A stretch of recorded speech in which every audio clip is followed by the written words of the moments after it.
اللابوبو ترند جديد شاغل ناس كتير قوي. ناس بتقف عليه طوابير بالساعات عشان تشتريه، وناس تانية قالت عليه سحر وبيجيب النحس. بس حد عارف القصة من البداية وليه لعبة شكلها غريب زي دي تتحول لترند عالمي؟ سنة 2015 فنان من هونج كونج اسمه كيسنج لانج عمل سلسلة شخصيات وسماها ذا مونسترز، وكان لابوبو واحد منهم. الشخصيات كانت عبارة عن وحوش بس شكلهم كيوت.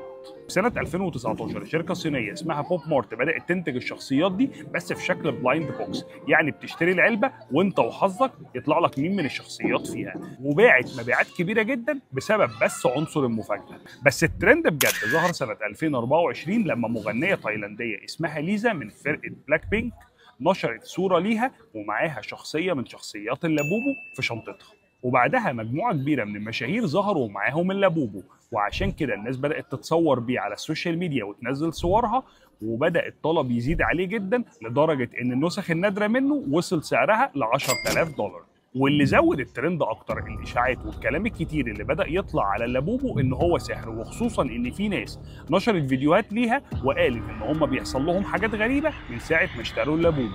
في ناس تانية قالت إن الشركة نفسها هي اللي بتنشر الإشاعات دي عشان تزود مبيعاتها، وخصوصا اننا كبشر بننجذب دايما للحاجات اللي حواليها اسئله ومش قادرين نوصل لها الاجابات.